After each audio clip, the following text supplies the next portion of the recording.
За Улсын хурлын үйл ажиллагааг сайжруулах, хариуцлагатай болох энэ чиглэлээр бол дэмжиж байгаа. Энийг бол одоо сайжруулах орон зай биднэрт маш их байгаа. Гэхдээ энэ өргөн барьсан хуулийн төслийн 9.1-6 дээр одоо Улсын хурлын гишүүдийг хоёр ангиллаад жагсаалтын гишүүдийг нь ард түмний биш намын элч төлөөлөгч гэсэн агуулгаар одоо ийм зүйл заалт орж исэн байна л да. Тэгэхээр үндсэн хуулийг уншаад үзэхээр 3 дугаар зүйл дээр засгийн эрх ард түмний мэдлэлт байна. 21.2 дээр Улсын хурлын гишүүдийг иргэд чөлөөтэй шууд сонгогдлоор 23.1 дээр Улсын хурлын гишүүн бол ард түмний элч байна. Ихэмжлэн эргээд энэ зүйл заалтуудын агуулгаас харахаар сонгож байгаа болохоос биш нам сонгоогүй. Хэрвээ намын жагсаалт хаалттай жагсаалт байгаад өөрөөр хэлбэл ил зарлдаггүй тэгээд саналаа нам нь авчаад тэр санал дээр хуваарь тааруулаад одоо жагсаалтаа өөрөө хэнийгэд тавих мэддэг ийм систем байсан бол одоо болж байна. Гэтэл энэ одоо агуулгаар харахаар хэрвээ одоо саяын өөрчлөлтийг оруулна гэвэл энэ үндсэн хуулийн дээр бас нэлээд олон өөрчлөлтүүд оруулж хийхээс өөр аргагүй байдал харагдаж байна.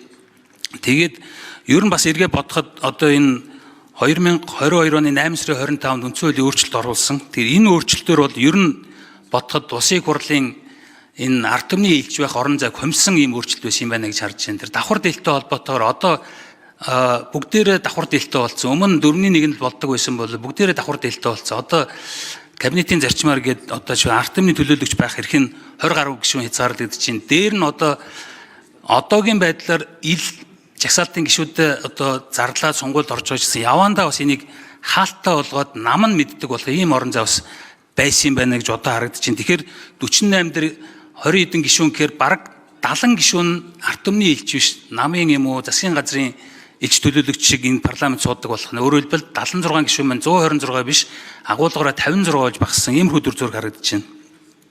Тэгэхээр энэ өөрчлөлтийн хувьд бол бас одоо энэ өөрчлөлтийг хийсэн тэр тухайн үед намын Монгол Ардын намын дарга байсан одоо ерөнхий сайд байсан оюун эрдэнэ тэргүүтээ одоо улс төрийн намын манлайл үзүүлж гэж ярьж исэн хийсэн байгаа. Тэгэхээр энэ өөрчлөлт бол бидний одоо үндсэн хуулийн суур зарчим 24 онд ч гэсэн бид нар энэ зарчимтай байгаагүй. Энэ эрх мэдлийг чинь уг сурвалж ард түмэн гэдэг ийм агуулгаар бид нар үндсэн хуулиар ярьж исэн. Гэтэл одоо энэ 26 онд энэ зарчмаас 22 онд хийсэн өөрчлөлтийн цаад агуулга нь ийм одоо Улсын хурлын эрх мэдлийг ард түмнээс олдуулах гэсэн ийм агуулгатай харагдаж байна.